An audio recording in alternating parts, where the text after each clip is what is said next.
the prison job. I've seen new ways to do it. I'm not confident enough to land there, but I will show you the area where people decide to land. It's closer to the prison. I can actually drive there and show you. It's probably better. Probably suss out the area myself, see if I can actually do it. That's the other thing. If you're not confident about putting a vehicle somewhere, like an air vehicle, more than likely, drive over to the area. And you know roughly how long it takes a plane to, or a certain vehicle that you want to land there, to stop. So, you know, the best way I've found is maybe a motorbike or a really fast car. Rev the bastard up and go fucking full pelt. And then about halfway down, slam your brakes on, see how long it takes you to stop. That'll approximately tell you if you can land a plane there or not. I think it was just trial and error there, because there is a lot of shit in the way. I think it was just showing off. Like, look what I can do, Ghost. I'm like, mate, you guys impress me every single day. Every one of yous. That's what I mean, high level, low level, that's what I mean with Jinxie. Oh, low level, I'm like, nah, they sometimes they'll surprise you, they're like me, they're like you. We started out small, but our skill wasn't small, our ability wasn't small. Like, even when you start out on a game, at level 0, you gotta use basically every single skill, talent, ability, gaming ability, and your power to keep your character alive to get through the game. And I'm not talking about just this game, I'm talking any game. We all start at the bottom. And that's what I remind the players that are getting up there, like, I'm still not up there. I'm a bit higher than others, and other players are getting stagnant and they're wondering why. I'm like, well, you don't put the hours in I do. You don't have the popularity that I do, obviously, because you keep on screaming to get me. That's the other thing, with long-time players, how come you don't have a whole group of friends that can fucking help you out? I've been here 5 months and people are screaming for me.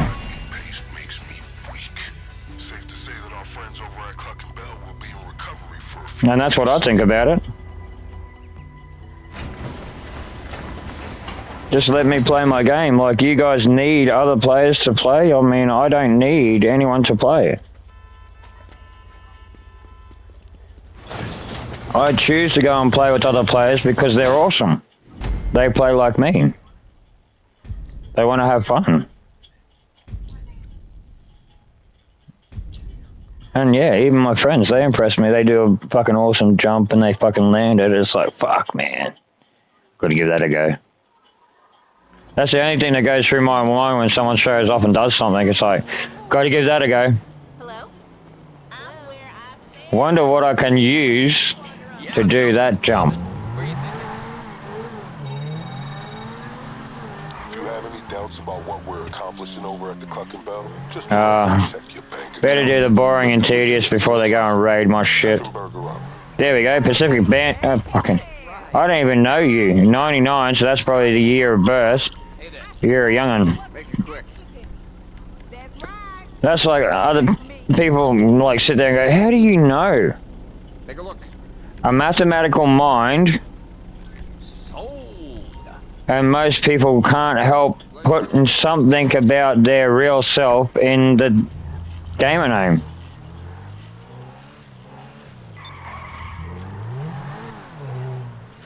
Like, my housemate asked me, do I want to put Sam Ghost, like the name I'm using at the moment, or my name? I'm like, oh yeah, I don't care, just change it, I don't want to be you.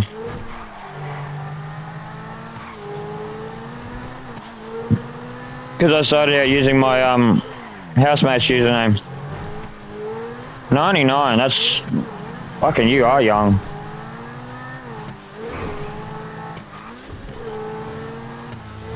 A couple of years before 9/11.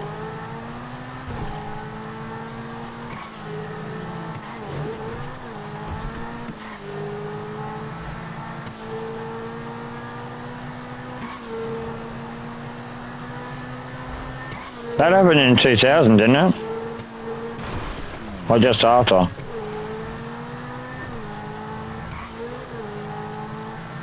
There was meant to be something significant for the terrorists, I don't know. I couldn't care less. As you listen, I don't get into politics or religion. I have my views.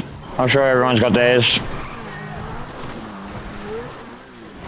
It is meant to be all about the, well, you know, fuck.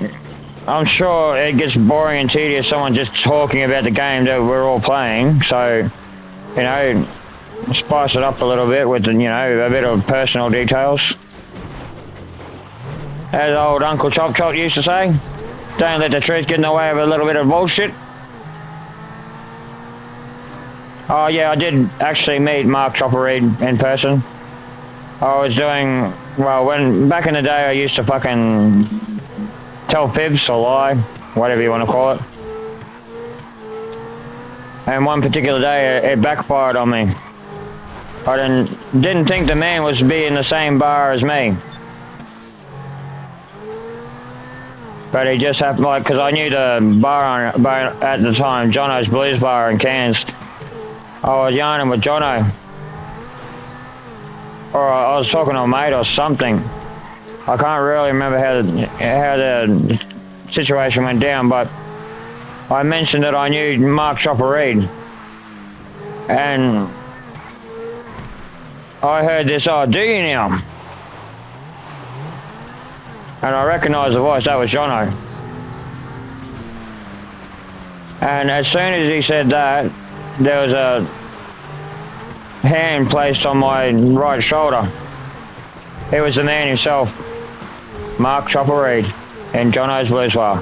Fucking scared the shit out of me to start with, because I thought, oh fuck man, all the stories and the movies and shit, everything that everyone's heard about him.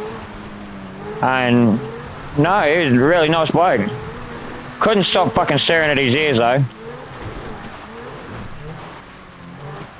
And he kept on, like, as the night progressed and we kept on getting drunk, he's like, will you stop looking at my fucking ears, mate? Well, me and you are going to have to go outside. I'm like, oh, come on, man. It's funny. And you literally did it to prove a point. Something, well, I probably wouldn't go to the extreme of cutting, well, depends on what body part you're going to cut off. It wouldn't be my fucking ears. It wouldn't be something noticeable. Maybe a finger or a toe.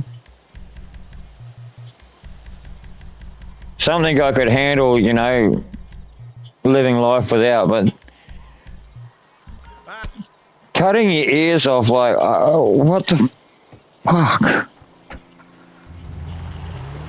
And he's like, you know why I did it? I'm like, yeah, I know why you fucking did. I was just like, why of all fucking things? Your ears. And he's like, well, everywhere else they just patch you up and send you back in. Cutting your own ears off actually proves that you're going to go further. If they leave you in there, you're going to keep on cutting till they let you out. Not to mention, what a lot of people don't know is, if you actually watch the movie Chopper Reed and you see when he's cutting, it's a pretty gruesome sight. But what you don't know is there is a fucking big artery or vein there. And if you don't get medical attention very quickly, like, not a real rush job, but I wouldn't leave it, you'll bleed out. Like, if you don't believe me, grab your ear and you can feel your heartbeat in your ear. That indicates that there's a main artery there. So if you cut it, you'll bleed out. Now, I'm not sure about the timeline, but if your heart's pumping to a main artery, it means it's pumping a lot of blood out of there. And a human body can really only afford to lose 2 pints before we start going into shock. And when you go into shock, sometimes there's no way back. You go into shock, then you go into a coma, and then your body starts shutting down. Bikers, right? Because the completely brought a bike into the back of a truck. It's good to go when you are. So when you split a main artery, like I said, you want to get medical attention soon as possible. The less blood you lose, the better off you are.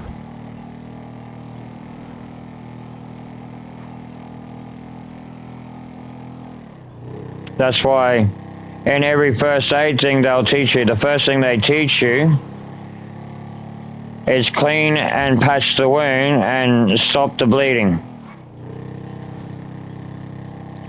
Because being minor or serious, you want your patient to be conscious. Even though it may fucking hurt like a motherfucker, and you remain calm and you try to do your best to calm down your patient, and it's a lot easier. Everything's a lot easier for everybody. Not just you, not just the patient, but everybody involved. And like I said, I mean, if you got a stick fucking hanging out of your gut, I mean, it's going to be hard to fucking calm down. Everyone has a different pain tolerance and a fucking freak out tolerance. Like me, I'd pull the fucker out, patch it up myself. That's just the type of person I am. I don't want no cunt touching me, no fucking way. Especially no medical profession. First thing they fucking pull out is a fucking needle. Like, you get that cunt away from me. Just pull it out, clean it up, patch me up, fucking send me on my way. But like I said, the namby-pamby world we got now, it's very sensitive and owie. What's a little scratch to me, someone would be dying. So, in situations where you're dealing with a hysterical, that's the word, patient, where, oh, I'm dying, oh, and you're looking at the wound going, you'll live, mate. But you go, we'll add on to that. You gotta do that with a straight face and remain calm and composed, basically. Like, you'll be right, mate, you know, just let me do my job. And that's why AMBO guys, like, man or woman, they seem so composed and shit. Like, you're dying, oh, fuck, help me, rah, rah, rah, and they're sitting there going, you'll be right. And if you ever hear them talking, usually they're talking about, like, emergency or just the front room. Like, and people are like, oh, I've heard that. Do you know what they... If you are in serious need of medical attention, they will take you to the emergency entrance. If you are not in extreme pain or whatever, or in emergency need of any medical attention, they'll take you to the front door. They'll give you a lift in the AMBO, but they'll still take you to the front door. That's what that means. Serious or not so serious? Not so serious. And how's it go? You'll even hear some of them giggle, like even the driver will be sitting there going, you've got to be fucking kidding me. Like something like a sniffle or a cold or a fucking... I cut my finger while I was fucking doing the dishes because I grabbed a fucking big sharp knife. That's front room shit.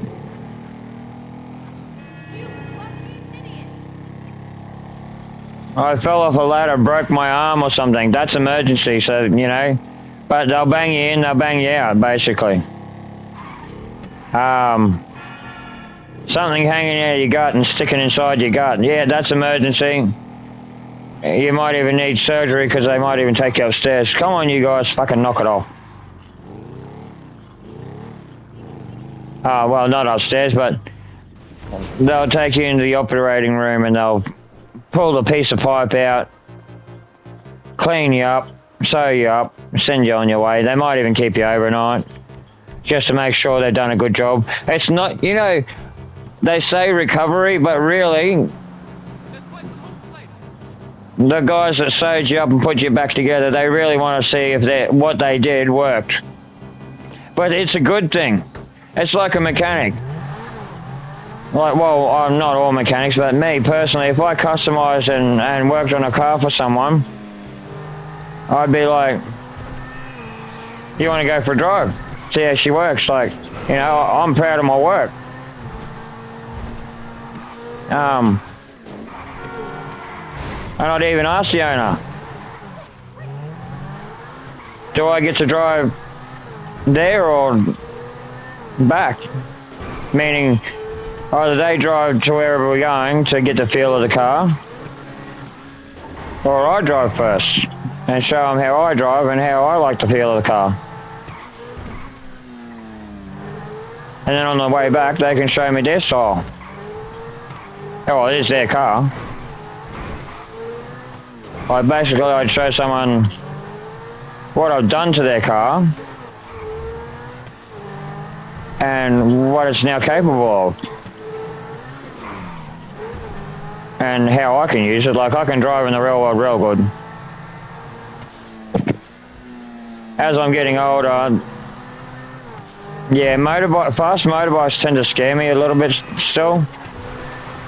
2 wheels and coming off and flying through the air, yeah, not my cup of tea. Getting crushed in a metal box, yeah, I'd rather that. The chances of survival in a car are higher than on a motorbike. In that case, it's statistics, basically. Plus, I know how I ride. I know how I drive, like a madman. I even make, like, you know, I don't know where the hell that comment come from, but GTA, motherfucker. I do that in the real world while I'm driving. And just as a joke, like, and my passenger's just like, you should see the death stare you get when you say something like that. They're like, what the fuck? What are you gonna do? Because that's, I mean, everyone knows GTA and what you can do with your car on there. Like, what are you gonna do? I'm joking, fuck ya. No, but we know how mad you are when you drive, like, if the car's capable. Like, my daily 4-cylinder drive, yeah, I'm not gonna fucking trash that around the streets. Oh, my last one, she was good off-road.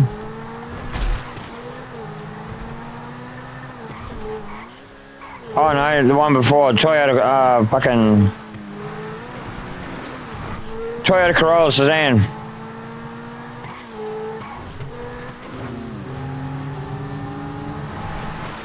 Fucking awesome little buzz box. I see why they turn them into rally cars.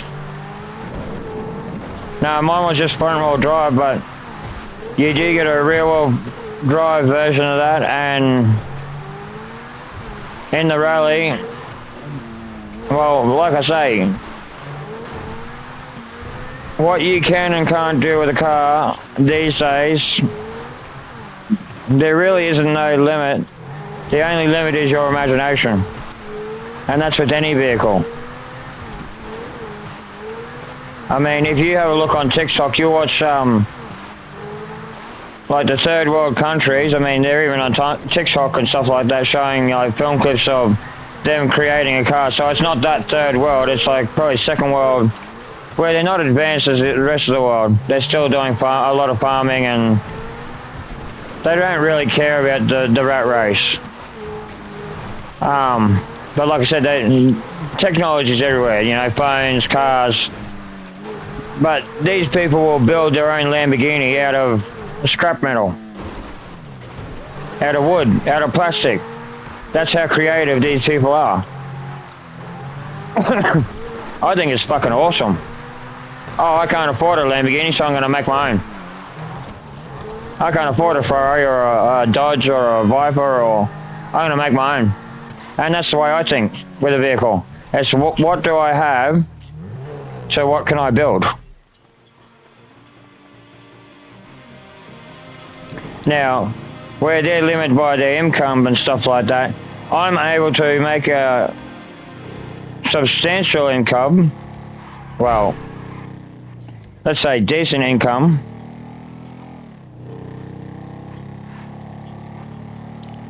to get to where I want to get. But, you know, they got to scrimp and scrape, go through, you know, most of that car that they built was salvaged from the dump. And that's the way I work too. My housemate works the same way. Whereas, you know, what's one man's trash is another man's treasure. If it doesn't work, we'll make it work some other way, or use it some other how, you know, or break it down into pieces so it can be useful or used somewhere else.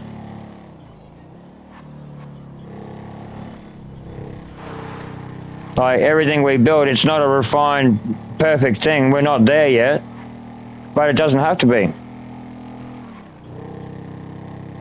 As long as it works, and it didn't cost us anything to fix it, why not?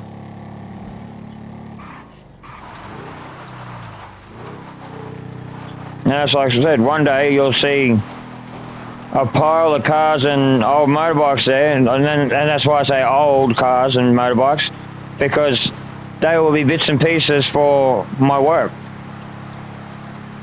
Because I plan to have a big ass workshop in my backyard, like fully equipped auto shop. Like I'll be able to build it, the engine, paint it, upholster it. Yeah, that's another thing I can do, upholstery. I can do pretty much anything. And if I don't know about it, I read about it, look it up, find out how to do it.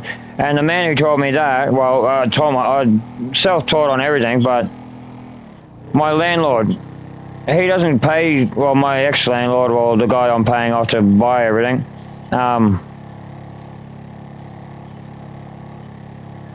he recycles, reuses, rebuilds. He doesn't get someone in, he does it himself. I mean, that's the landlord's job. It's the same, that responsibility falls on me too. Like, if the house is uncomfortable for my housemates, or the people that are renting rooms off me, I have to fix it. Because I rented the room to them, that's the law. And that's another way I make my revenue. It's like, why are you on here all the time? It's because I can afford to be. I have businesses that are all run from home, that I don't have to leave home. I don't have to run around like a fucking chook with its head cut off. I don't have to work for the man. I'm not on a schedule where I have to be there on a certain time. I am my own boss. The only person I got to answer to is me. And my animals and my housemate, because like I said, it's my responsibility for him to have a comfortable, livable house.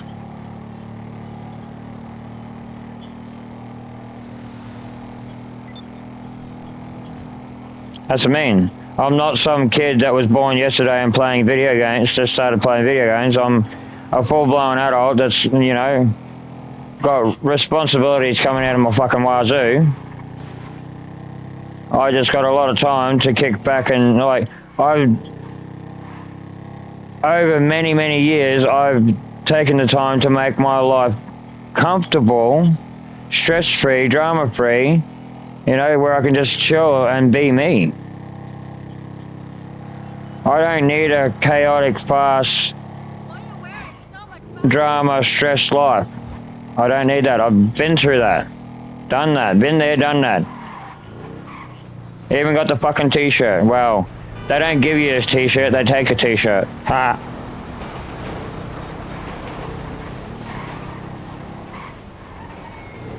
But I'm also the person that'll give the shirt, like, if someone's fucking, like a female walking down the street doesn't have a shirt or a bra, I'd literally give her the shirt off my back so she could cover up, regardless of what happened. Wouldn't care.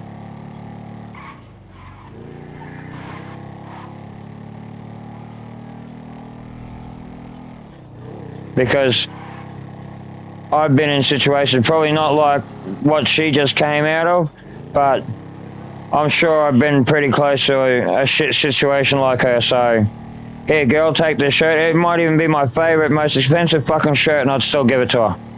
And I'd probably never see her again, but it wouldn't matter. At least she doesn't have to walk down the street using her arms to cover up. Black, white, or brindle, couldn't care less, mate. That's the type of person I am. I think that's probably why I get a bit of a following and popularity, because I don't go into the race argument, the religious argument, whatever argument anyone's got. I mean, it doesn't really matter to me. You know, live your life, be creative, be individual.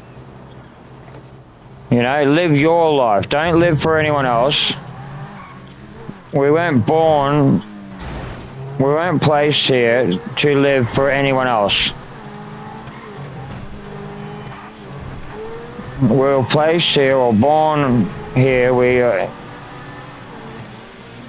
to live our own life, do our own struggles. You know, our own accomplishments.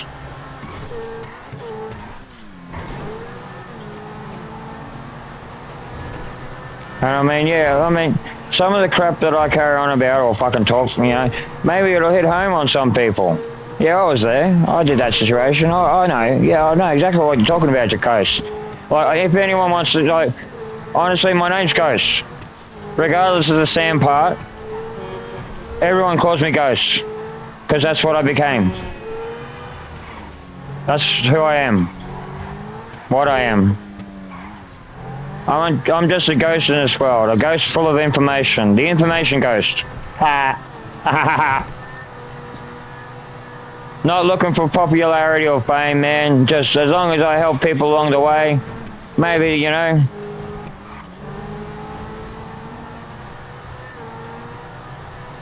Hey, if I change your life.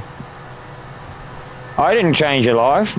It was a little bit of advice, a little bit of, you know, hey, that guy's been through what I've been through. Yeah. But if you take into the consideration of like 30 million fucking people playing this game, and why they may be playing this game, because it's a very aggressive, you know, rah, but there's other things. You can make friendships, relationships. Shit, I don't know, man, fuck. I'm new here. But I tell people in the real world, you either take it or leave it. It's not up to me. But don't come back and go, oh man, you changed my life. It's like, no, you changed your life. You did it, not me. You went through the hard yakka. The hard yards, the long miles. You know, the old saying, when you walk a mile in my shoes, you'll understand. Now, a lot of people don't understand that concept. It means you can never live someone else's life. So don't judge them. Doesn't matter about race, creed, religion, where they come from, who they are. Unless you walk a mile in my shoes, and there's even songs written about it. You know? Don't tell me or judge me. Even if it's your best friend and you grew up, you still grew up differently. You still had different family lives. So unless you walk a mile in someone's shoes, you really don't know what they've been through. You don't know what life they had. So you really can't judge them. And you can't judge them based on a color, or a race, or a religion, or a creed, or a cult. Because maybe they didn't choose that. It's just something that because of where they grew up is why they had to believe in that. But it doesn't necessarily mean that they do. So why treat someone differently because they're a different color, race, creed, or religion? Because that's what makes us all individuals. Unique individuals. We're not the same. Can you imagine a world where everyone's the same, everyone's rich, everyone knows everything? How boring. There'd be nothing to talk about, nothing to socialize about. Oh, did you see I got this new gold brush? Yeah, I got one yesterday. Like, if everyone had everything, knowledge, wealth, health, and everything was the same every single day, and nothing changed, I can guarantee you the suicide rate would be higher than what it is today. Like, eventually, you know, someone would crack and start free thinking, and it's like, nah, this isn't right, but everyone's the same, but I can't do this anymore. You know, fuck. How do I get out of it? That's why we're individual. We all grow, learn, every single fucking day. And good or bad, that's the awesome part. Like, you'll see someone doing something really fucking stupid, like, oh, I don't think I'll be doing that. And then you, okay, I don't know, sorry, you feel sorry for some people. Like, fuck, how'd they get there? But that's another thing about being an artist. Like, some artists got so famous by making forgotten people noticed. But the artist forgot that maybe that forgotten person didn't want to be noticed. Like, when I talk about forgotten people, and you might have an inkling on what I'm talking about. Our veterans, our soldiers, that they couldn't... I don't really know, unless you're a soldier or a military person yourself, there's something you bring back and there's a piece of you lose. And when you try, like when they try, because you've lost so much, some of them, like, that's, sometimes it's the main reason. You came back and your friends didn't. And it just stays with you. And you try to get back into society, you try to be a part of your family, you try to be what you were before. And there's something lost. So you just wander. You don't become homeless or anything, because you got the skills to keep yourself alive for much longer than any homeless person, I can tell you that. Like, some homeless people, or what you think are homeless people, they aren't. They choose to live that life because at least it gives them a struggle, a survival, something they know. And they can't connect in any other way. Some of them, like some of the homeless people still, like even the veterans and the forgotten people, they still connect with their family, they still keep in touch, but they just can't come back. They just got to keep on traveling. Like, having the bare minimum. Because that's what the army basically teaches you anyway. Like, surviving with just the bare minimum. And you don't know how long, like, if you get chucked into a military situation and it goes fucking south, military command doesn't know how long it's going. Like, a good example, it's a bad example, but Black Hawk Down. That was probably one of the FUBAR fucking situations, and the guys that came back out, they went straight back in, and I can explain why they did that. Their brothers were still there. Anyone that served, it's not the soldier next to you. They're brothers and sisters in fucking arms, mate. They've gone through shit with you. The mud, the blood, the fucking whole heap of fucking crap that I really can't speak about. But they are true family. You don't leave family behind, especially a fucking comrade. A brother in arms. If you get out, like especially me, I'm one of them soldiers where if I come out of the fight and I know there's a couple of boys still back there, reload, have a feed, on me way. Give me a fucking chopper or I'll even commandeer a fucking chopper. I'm going back in. Them boys are coming home. Girls, boys, doesn't fucking matter to me. They're coming home.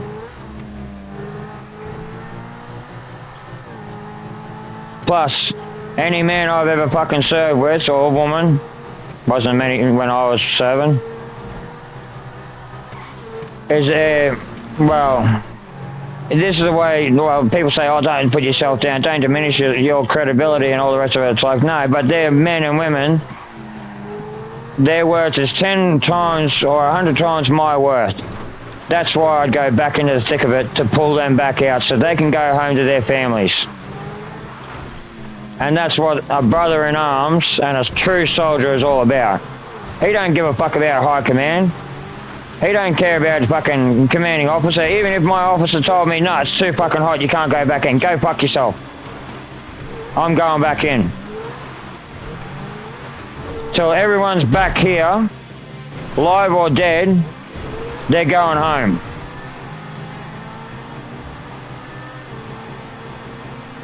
And that's what it means to serve for me. Well, it did. But just like everyone that was a dominant figure, I will say a dominant figure, not the people that cared. Because there's a lot of people that weren't blood family, like when people say blood's thicker than water, I believe water's thicker than blood sometimes. And what I mean by that is your adoptive family will become much more closer and important to you than friends that you made along the way, and they're still sticking up beside you even when you fuck up. Even if you royally fuck up. Even if you take them down with you. And they're still there. That's family. Just like my brothers in arms. None of us related.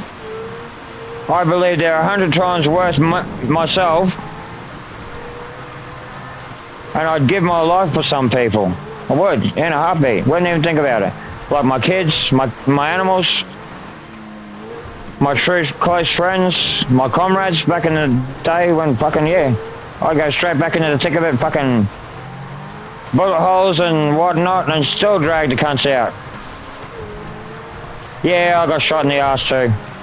I actually found that funny on Forrest Gump. Bang! Oh! Something bit me in the bottom. It fucking hurts too, especially when you haven't got much cheek. Oh, I'm a scrawny little fuck. But don't let that fool you.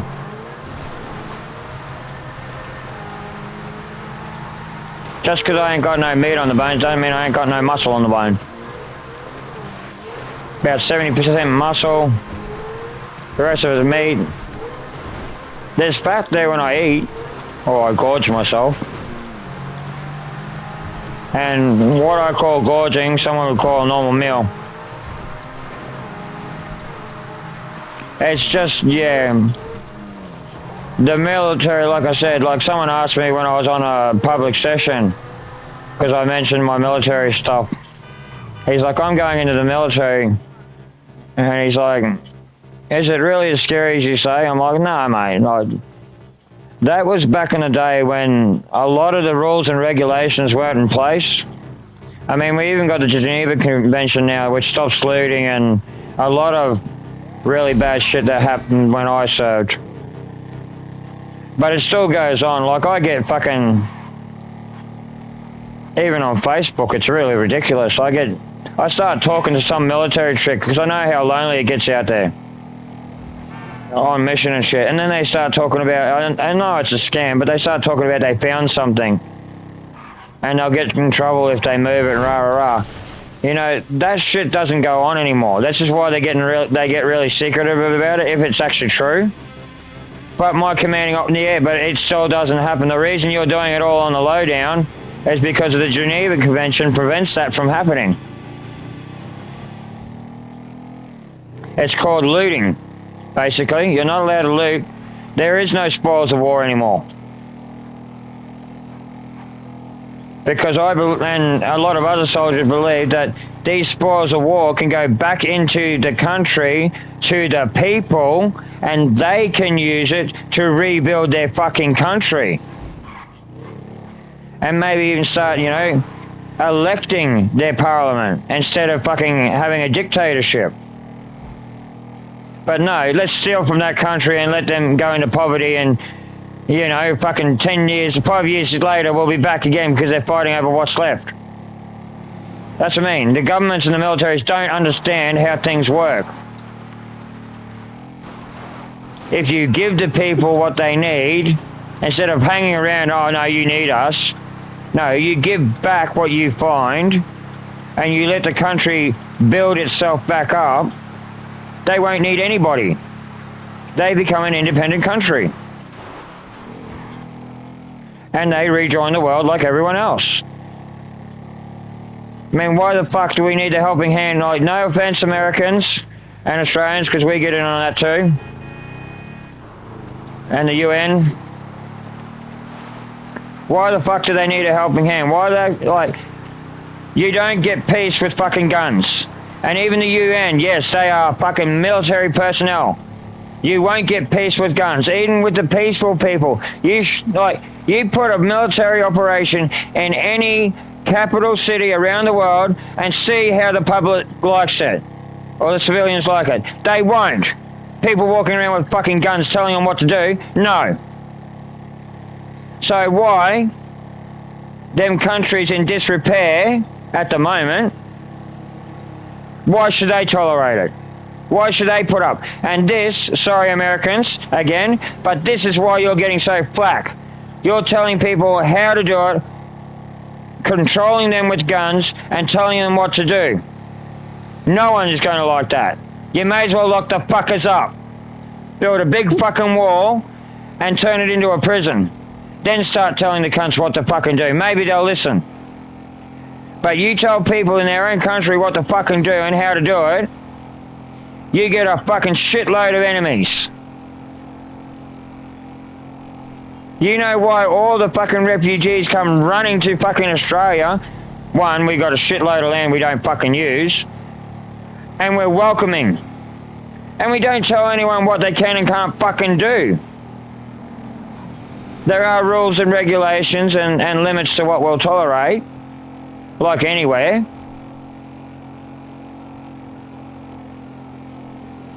But literally, you go around telling cunts what to do, they're going to tell you to go fuck yourself. And sometimes they do it with fucking... Yeah, well, we all know what happened on 9/11. Oh, but America... No, but how's it go? You know where our fucking oil comes from. Everyone fucking knows where our oil comes from. Them desert lands and countries. But if you go and invade the country and take their shit, you think they're going to be happy about it? No fucking way.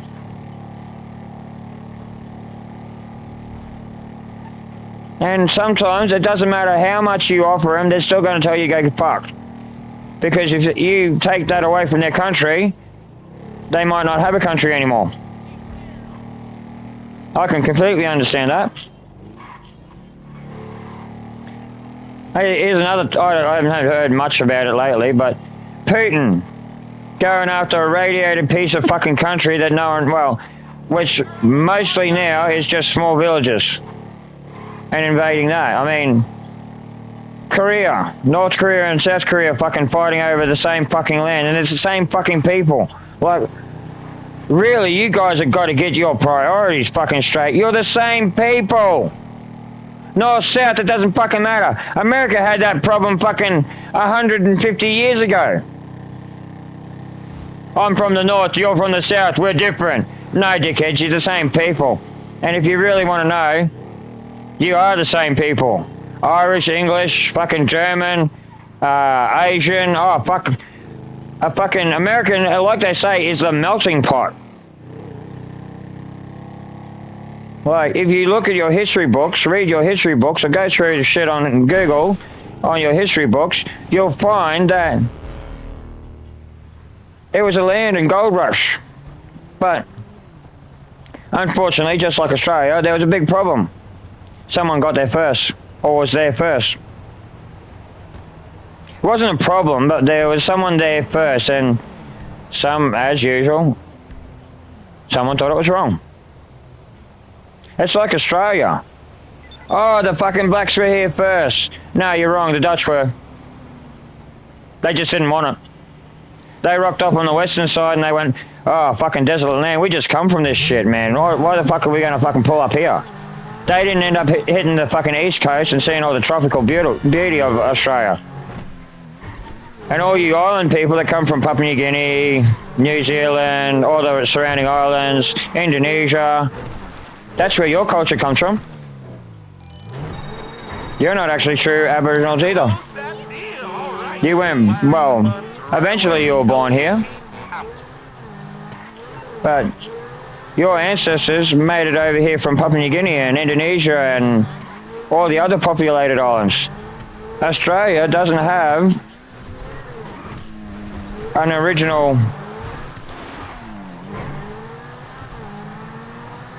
people.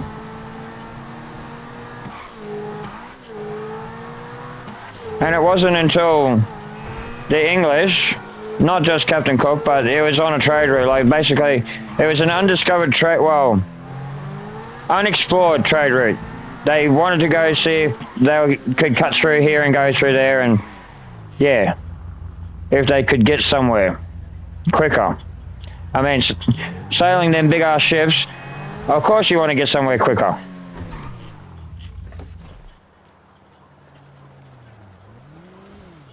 And then they seen Australia, and they're like, oh, well, you just, this land, well, we'll just civilize it. Looks very, vibrant and fruitful. Which, yeah, for a long time, it was. But the problem is, it was already occupied.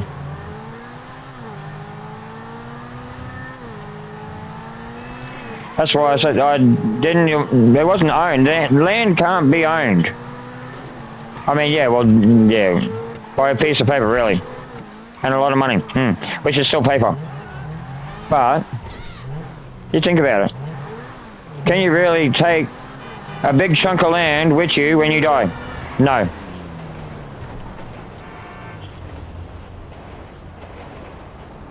I'm not taking the piss. That's what I mean. But this is why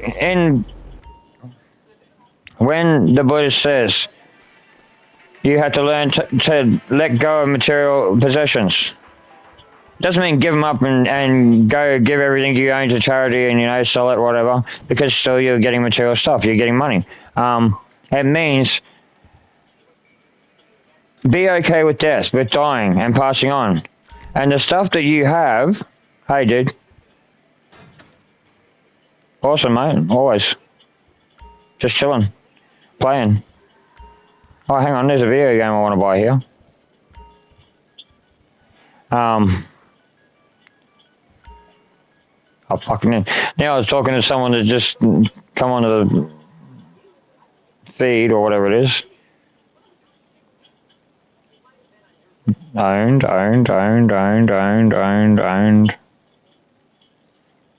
Do you like my ramblings? Oh, I'm sure everyone does. Take it or leave it, it's all good. Hello from Australia. If you're not from Australia. But how's it go? You're probably not from my part of Australia. Australia. Fucking Southerners with their abbreviation. Look, I'm old school, alright? So I will not abbreviate things. Well, try not to. Because I don't understand. After a while I get it, but yeah. Some of us old folks, we need time to catch up. That. Doing a Goofy thing there. Sure, we all know Goofy. I'm a big animal fan. Oh, hang on. The Coke's ready. And if you're curious about what I'm doing at the moment, I'm just running around making money. I think there's a couple of upgrades I got to do. Like, I got to fully upgrade my sub so I can do KO. Any of yous viewing, obviously you're long-time players and you love to play the game. Awesome.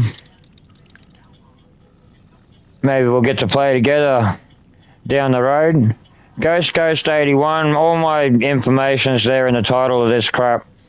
So, as you can see, I'm not hiding, and I really don't care if you know me or not. You can look me up on Insta, TikTok, and Facebook, the base ones.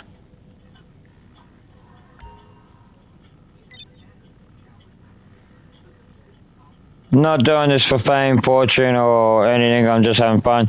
Set. Look, no. Fucking Pacific Bank. I'm not going to sit there for 3 minutes watching you fuck around. That's the one that fucked around. Set. Set. Violin. Set violin.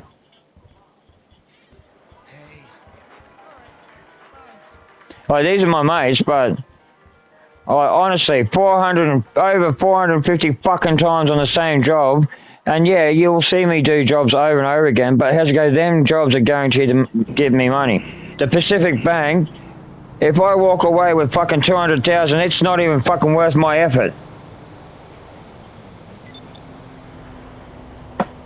Fuck off. I'm so glad they can't hear me.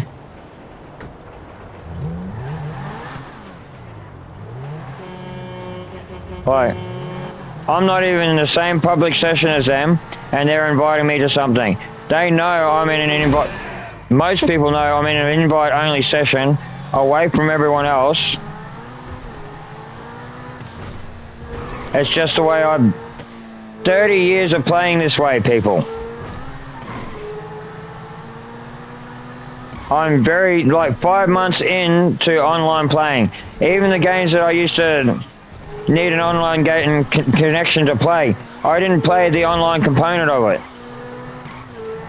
Just the game. Like, I like to play the main game first.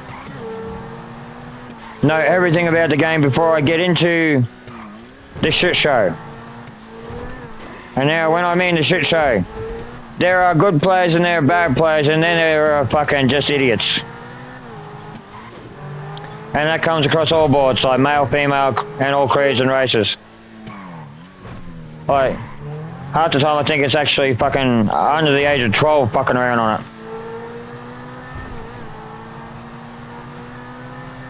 But even the high levels, if you got a level that fucking high, and you're chucking tannies, like seriously, dude, I got problems too. I got mental problems, I got fucking speech problems, I got them fucking all the way up to fucking health problems as well, and really bad.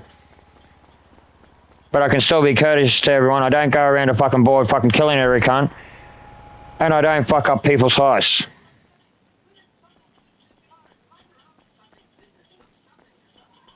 You don't have to be a prick, or an asshole, or a cunt, or a bad player. You choose to do that. And when you choose to do that, you don't get very far in any online game. Unless it's allowed. Or any game. Just because I'm new to the online world, I'm not new to multiplayer. Like, fucking, I've played many multiplayer games, and I've played side by side. But has the instant you want to be a fuckwit or an idiot or fucking just a total jackass, male or female, to prove your salts that you don't fucking have, even the trolls and the grievers and the campers, the reasons you do the things you do is because you can't play. Even the ones that chuck tannies. Hey, you're taking care of one of our guests? Hey, if I can't do something, I admit it and move on, mate. Water off a duck's back. I don't chuck a fucking tanny about it. Like, seriously. It's a video game. How the fuck can this make you, like, that's what I had to change my attitude on playing this game, because I used to get so angry, get on comms and fucking swear my head off. I got suspended. I got banned. So now, I don't get angry. I don't get frustrated. I forgot, you know, water off a duck's back. Let it go. It's a video game. Don't have to be so serious. But I don't have to tolerate pricks either. Or trolls, or grievers, or whatever they fucking are. See, that's what I mean. I'm very new to this shit. And as for the enemies that you can make, as well as the fucking dickheads you can find along the way, male and female, they've got something to prove, and really, they're not proving fuck all to anyone. The trolls, I mean, my housemate tried to explain it to me. I'm like, you must be really fucking bored with your life to go out of your way just to annoy the fuck out of someone else. And he's like, yeah, you know, it's that word. I'm like, yeah, narcissism, narcissistic. I'm too much woman for you.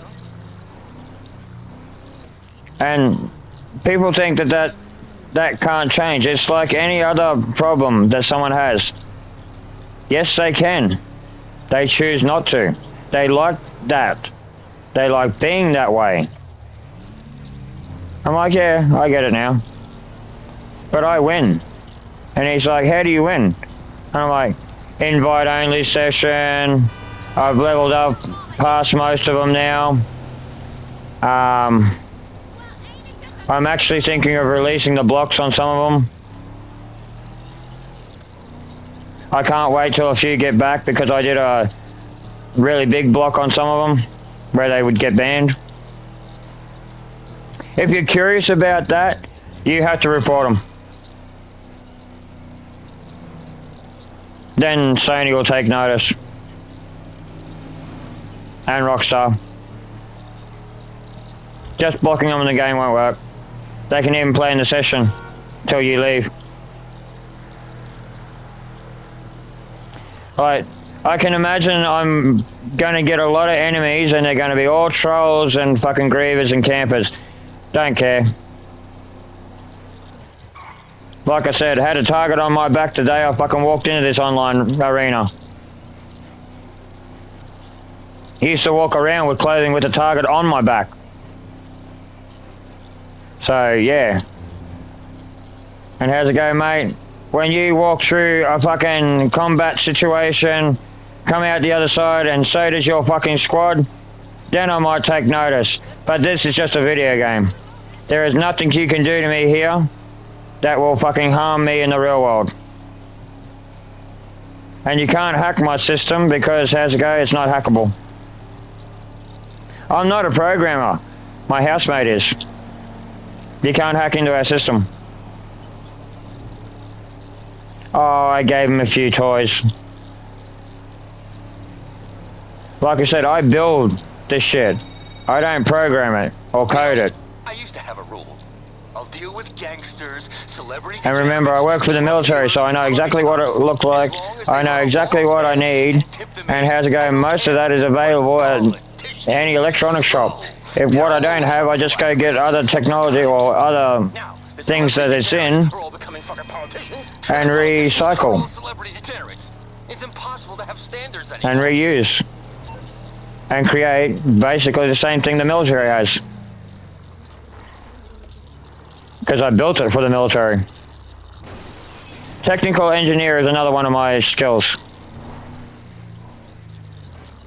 If anyone's curious about what that actually means, if anyone watches Big Bang Theory, you know Howard's character, what he does. He's not a doctor, he's an engineer. He's got a degree. I don't. I've just spent years of pulling shit apart, working around certain equipment, and yeah. When I mean working around certain equipment, I did have to maintain it and pull it apart and fix it and blah blah blah. Just because I don't have the piece of paper to say that I can do it, doesn't mean I can't do it. And when people start noticing your skills, that's the one thing I stopped doing a long time ago too. Giving my skills away for free. Like a mate would have a problem with a car and I'd be like, oh yeah, it's just that. And then he'd come back to me, like, I would be like, oh, it's just a $10 fucking fix, mate. And he's like, you serious? The mechanic said it's going to be like fucking $1,500. I'm like, yeah, with the service and his hours and fucking working in his shop and blah, blah, blah, yeah, it'll get up there. But you do it yourself, $10. Oh, I think it was a fuel filter or something like that. All you need to do is fucking get a brand new one. And he's like, you know cars? I'm like, yeah, I know cars. There's not much I don't know about cars. The older, I will bring to light that the older cars, ones where a fucking computer has to talk to the cunt, you got me there, mate. Can't use a computer. Just starting to learn online and computer.